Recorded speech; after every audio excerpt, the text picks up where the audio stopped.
Welcome back to the channel. In today's video, we're going to be doing a long-term review on the Powerwerx MEGAbox.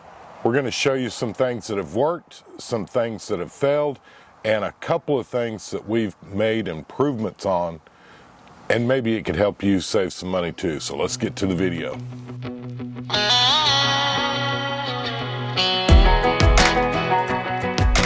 As we mentioned in the intro of this video, we're going to be doing an overview on a long-term review. I purchased this Powerwerx box roughly 6 years ago.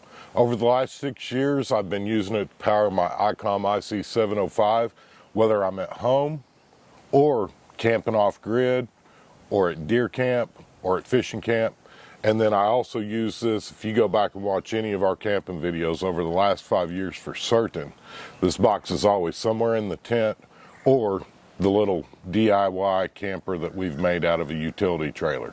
We're going to be covering the long-term performance, upgrades and mods that I've done to make it fit my lifestyle a little bit better, how it can fit your outdoor camping experience, as well as a money-saving DIY box that we're going to be doing for next week's video. So what is the Powerwerx MEGAbox? It is a plastic ammo type can that the people at Powerwerx have done everything you need to do minus putting in a battery. This box is large enough that it'll hold the 30 amp hour battery all the way up to a 70 amp hour battery. It's got a lot of storage room, and later on in the video I'll show you how we utilize the inside of this box to store all the extra cords and stuff like that. That way they're all in one spot. Every time when you get ready to go camping, all you got to do is grab the box and everything's in it that you're going to need, whether you're recharging lights, USB rechargeable ham radios, your cell phone, your iPad, any of that stuff. All the cords I keep inside, so that way they're always here with the box when I'm ready to go. When we purchased this box, we purchased it with the 30 amp hour Bioenno battery. I can tell you from camping multiple weeks at camp, that 30 amp hour battery will recharge your, if you're like me and you got to sleep with a fan, which it doesn't matter if it's wintertime or not, it'll keep your fan, your cell phone, your iPad, and all that stuff charged right at a week. And that's recharging everything every single day for almost a week, a little over a week. What I've done to supplement that is run a generator for a few hours, and that's how I would recharge the battery. When we bought the box, along with the battery, it did come with the charger that you're going to need. These Bioenno batteries have a unique charging system, and that way when you get your battery charger, it just plugs right in. It works just like the power pole connections. So over the years, I've used this Powerwerx box to keep my Icom IC-705 radio running, my fans running, my cell phones running, iPads running, tablets, all that kind of stuff that I use around camp. I use Onyx maps pretty regular, especially when I'm hunting. And then I've also taken this with us out in the boat and used it for the same thing. Keep your cell phones charged. Some of the newer handheld radios, if you guys are watching or listening to, whether it be the radio and or the weather channel when you're out on your outings, a lot of these newer radios have the USB chargers. That to me has been a game changer in some of the portable handheld radios. Now you can actually recharge them out in the field with USB powered box like this one. With it having the power pole connections, it makes it real easy if you're using it for ham radio equipment, especially bigger radios like the Icom IC-705. With the power pole connections, you can it actually has 4 of them built into this box from the factory. These power pole connections have held up wonderfully. And here's where we're going to get into some things that have failed over the last 6 years with this box. I think it would probably happen no matter what kind of box you're using, but using this all the time, the one thing that is real nice when you start looking at all these little power ports across the front, you've got several USB power ports, and then it's also got a meter in there that tells you how many amps are left in your battery. That is on a power switch. That power switch has gone out. And then I also added another power switch to this because I added the red and the green lights up here up front. And I've used this in the front of our Grizzly Tracker boat. That way you've got navigational lights. You can put this right up in the front of your boat. And yes, it is legal, especially if you're running some of the aluminum boats that don't have the lights on the front. As long as you have this mounted in a place up in the front, then you're legal for your front lights anyways. The switch that came with this box has gone out. I fiddled with it, and I finally just replaced it. And then also all of my little USB ports have gone out over the last 6 years, and I've replaced all of them with some, and I'll put links down below in next week's video when I show you how you can make one of these boxes out of an ammo can. If you guys are intimidated by wiring up your own stuff and you're maybe a little unsure, maybe you don't have all the tools to do the power poles and that type of stuff, that's where this box really shines in my opinion, because it comes from the factory. You can look here at all the wiring. You've got your terminal for your battery, and this is made for the Bioenno battery, so it blends perfectly with the Bioenno batteries, which are great batteries. But you've got heavy duty wiring that is all tied in to all these switches, and everything's done for you right from the factory. Again, from the factory, everything worked great, and it was probably year 2 or 3 when the switches started going out, and it was probably year 4 or 5 when my little USB connection ports started going out. That could be attributed to dust, sand, anything, moisture in the air from camping on rainy days or any of that. So I don't necessarily believe there's a fault with the product. It's just a natural wear item that's going to wear out. Now then, you may be asking yourself why I went ahead and put this MFJ power pole distribution center up on top. The reason that I did that is because the Bioenno battery is a 30 amp battery. That's what its max output is. If you start reading the directions on some of your radios, like the Icom IC-705 or some of the radios made by Yaesu, they recommend 25 amp going to your radio, 25 amp max. So basically what I've done is I've used the power pole connection that comes into this box, because it doesn't have a reducer in it. It's full power from the battery.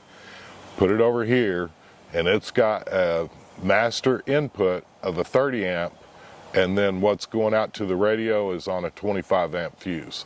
That is going to be something you need to do research on and see if that works for you in your radio.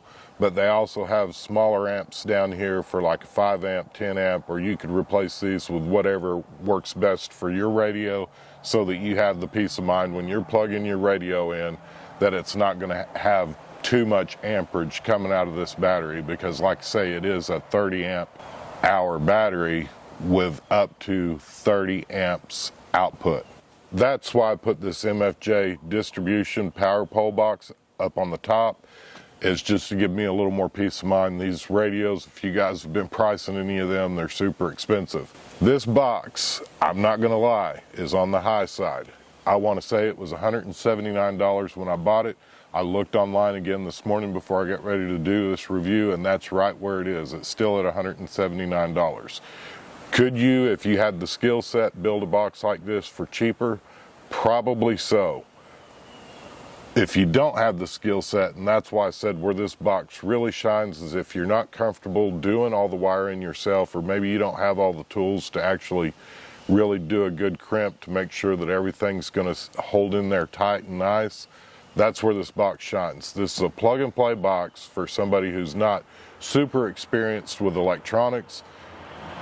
Buy the box, buy the battery, and even as expensive as it sounds, guys, if you start looking at pricing, say the Jackery, or look at the Gold Zero boxes, those are expensive, and it doesn't matter how you slice it. And then the other added benefit that you get with this, especially if you're using it for ham radio stuff, you get the power pole connections, which is kind of the industry standard for ham radio equipment, like the radios especially. Those power pole connections are not in the Jackery. In the long run, I do have to say, this sounds expensive, but I can promise you this, even with the battery and the box and it's ready to go, and you don't have to build any of it or mess with it all day long on a Saturday to put it together, I think you're money ahead. over buying some of the pre-made portable power boxes that are available on the market.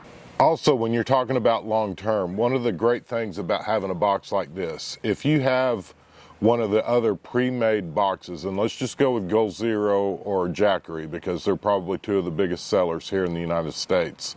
If you have some components go out on the inside of them, how replaceable or repairable is it going to be versus a box like this where if all that goes out is the switch or a simple USB port connection. These are really cheap, easy fixes that even if you don't have the skill set to put this box together, they're just screwed in with a couple little quick clips on them. So it's something that you could replace yourself instead of having to scrap the entire box and go buy a whole nother one. Again, guys, like I mentioned, this is $179. It is kind of pricey for what you're getting, but the box is held up nicely and only a couple of the small components have gone out on it over the years. I will show you on the end over here, this other end, it does have the white light that comes in this box. You've got an on and off switch on the left hand side, and then the switch on the other side is basically a toggle switch which will toggle through, I believe there's 15 different modes that this light over here would do, and it's anything from like a beacon type light to emergency flasher type light that if say you had this in the back of your Jeep and you were broke down, you could set this whole box out and have a flashing light kind of help you in a situation where you're changing your flat tire or something like that. I've also used the light on this many a times inside the tent and camp at night, and at the house I've used this to power up the Icom IC-705 for years. You get them power outages, that light on there is really nice, and it'll light up your entire living room, especially if you lose power or something like that. It's a really bright light and it works great for emergency situations like that, and having a backup emergency power to recharge your cell phones or your iPads, that type of stuff. This is not going to run your entire house. You're not going to run a popcorn maker off of it, but you can get all of your daily necessities recharged, stuff that you would use, even including up to a little shaver if you got one of the head shavers like I do that's, again, it's a USB rechargeable. If you found any of the information in this video useful, consider giving us a thumbs up down below and commenting down below. By commenting and giving us the thumbs up, it lets YouTube know in the algorithm that, hey, this video is worth watching. I gained some information on it. And if you're interested at all in learning how to make your own DIY box, and you could save quite a bit of money doing this. And this is a battery box that I've been using for quite some time now. We use this to power our fish finder in the boat, as well as the fish finder on the kayak, that type of stuff. And all this can be made with simple parts, and I'll give you a list of all that in next week's video. So if you're considering maybe comparing what a box like this that's already pre-built costs versus making your own, how much time, effort, and what it would cost you bottom line, what the difference is, consider subscribing so that you don't miss out on next week's video. We're going to close this video out by me saying this. I believe that this box, even for the $179, is worth it if you have the money. If you're a DIYer and you like to build your own stuff and make stuff, subscribe, and let's go over a similar build next week when I show you how we built this other portable power box. If this video helped you out at all, consider hitting that subscribe button down below. Next week, I'm going to show you for less than $100 how you can build your own little power box out of an ammo can and miscellaneous parts from Amazon. If you found any of this information useful in this video, consider supporting our channel. By hitting the thanks button down below, you can buy me a cup of coffee, or maybe even buy Buster a brand new tennis ball. Lord knows he loves his tennis balls. Again, that's totally optional, and that's just if you have an extra couple of bucks you want to throw towards the channel so that we can continue making videos like this for you guys. And again, don't worry about it if you can't afford the thanks button down below. I want you to know that we thank each and every one of you, and we appreciate your support. One thing that you can do that costs you no money at all, and you can help our little channel and help us grow so that we can keep making videos for you, is share this video with one of your friends. That truly helps us a ton. And I can't thank you enough for all the people who've been helping share our channel with others. As we wrap this video up, I want to say thank you so much. We truly appreciate your likes, your comments, your subscribes. I hope you all have a blessed week, and let's get outside and make something happen.